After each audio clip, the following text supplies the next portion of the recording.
कल वाणी चल रही थी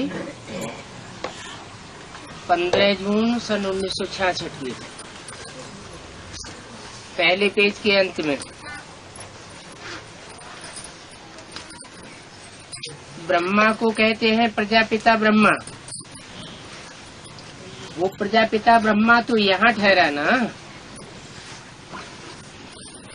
माना जहाँ प्रजा है वहाँ प्रजापिता है। वहाँ हम आत्माएं सब एक बाप के बच्चे ब्रदर्स हैं। बाप शिव के साथ रहने वाले हैं। परमात्मा का नाम है शिव और आत्मा का नाम है शालिग्राम।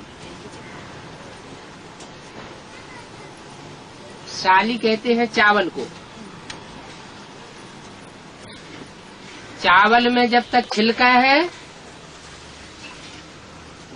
तो जैसे देह अभिमानी पतितात्मा है,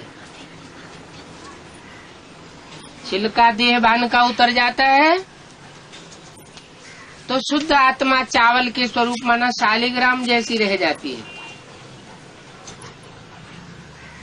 बाप परमात्मा अलग है और आत्मा अलग है। आत्माओं में देह भान का छिलका चढ़ता है, परम पिता परमात्मा में देह भान के छिलके की बात नहीं, वो तो सदा शिव है। तो आत्माओं का भी रचयिता चाहिए ना। रचयिता किस हिसाब से कहा जाएगा? क्योंकि रचना और रचयिता का संबंध तो साकार में होना चाहिए। आत्मा तो है निराकार, सुप्रीम सोल भी निराकार है और आत्मा तो अनादि अविनाशी है।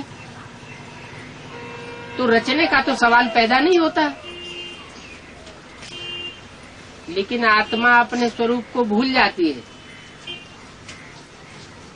देवभान में आने के कारण। तो सुप्रीम सोल बाप इस सृष्टि पर आते हैं और आत्मा को अपना परिचय देते हैं कि तुम आत्मा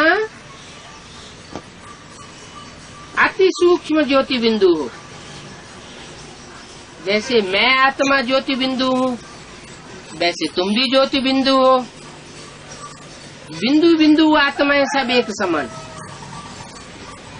लेकिन मेरे में और तुम जन्म मरण के चक्र में आने वाली आत्माओं में अंतर है।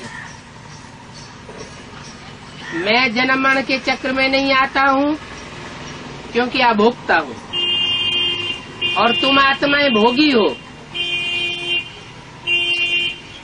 अभोक्ता नहीं हो सकती, तो भोगी होने के कारण तुम्हारी आत्मा की शक्ति क्षीण होती रहती है। तुम देहभान के छिलके में बंध जाती हो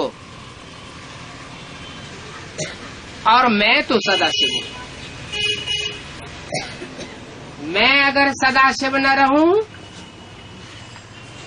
और आत्मिक स्थिति में न रहूं तो तुम आत्माओं को इस शरीर के बंधन से छुड़ाने वाला कोई भी नहीं रहेगा। इसलिए मैं तुरीय आत्मा हूँ।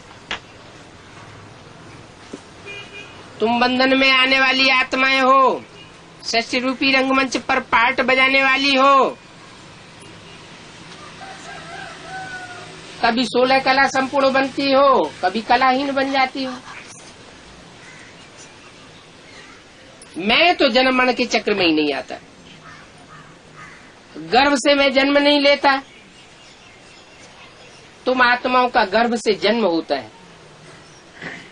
जिनका गर्भ से जन्म होता है उनकी मृत्यु भी होती है। आत्मा तो मृत्यु को भी नहीं पाती। आत्मा एक चोला छोड़ दूसरा चोला धारण करती है। मैं भी धारण करता हूँ, परंतु मेरे जन्म दिव्य जन्म कहा जाता है। गीता में भी लिखा है प्रवेश तुम, मैं प्रवेश करने योग्य हूँ। जैसे भूत प्रेत आत्माएं प्रवेश कर जाती है, परंतु वो तो मनुष्य आत्माएं, उनको सूक्ष्म शरीर का बंधन होता है। मेरे को तो न स्थूल बंधन होता है न सूक्ष्म बंधन होता है। मैं तो हल्की फुल्की आत्मा हूँ और जिसमें भी प्रवेश करता हूँ उसको पता ही नहीं चलता मैं कब आता हूँ कब चला जाता हूँ। ब्रह्मा के तन में प्रवेश करता था तो ब्रह्मा को भी पता नहीं चलता कब आता कब चला जाता। ब्रह्मा की सोल शरीर छोड़ने के बाद जिस गुलजार दादी में प्रवेश करती है तो गुलजार दादी को अपना भान भूलना पड़ता है।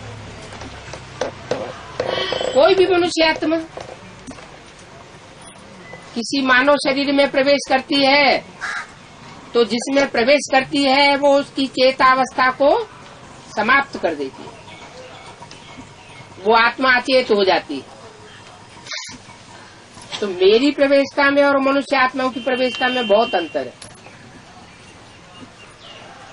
मेरे को तो देह भान का चिल्का ही नहीं रहता, इसलिए मैं तो हल्की फुल्की आत्मा हूँ।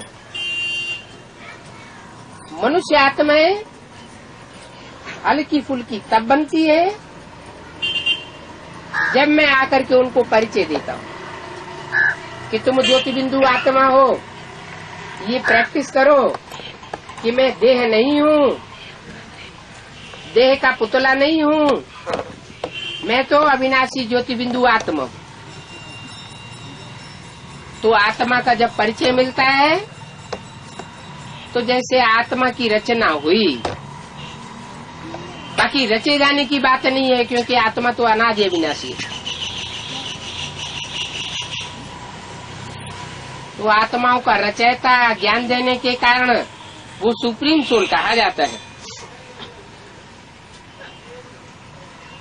ये बातें सारी दिल में करते रहना चाहिए कि हम जो ज्योति बिंदु आत्मा हैं, हम ये शरीर रूपी पुतला नहीं है। ये शरीर का पुतला तो आज है कल खलास हो जाएगा, फिर हमको नया पुतला मिलता है। जो ज्ञान मिला है वो अपने दिल में ठहराने के लिए मेहनत करनी है।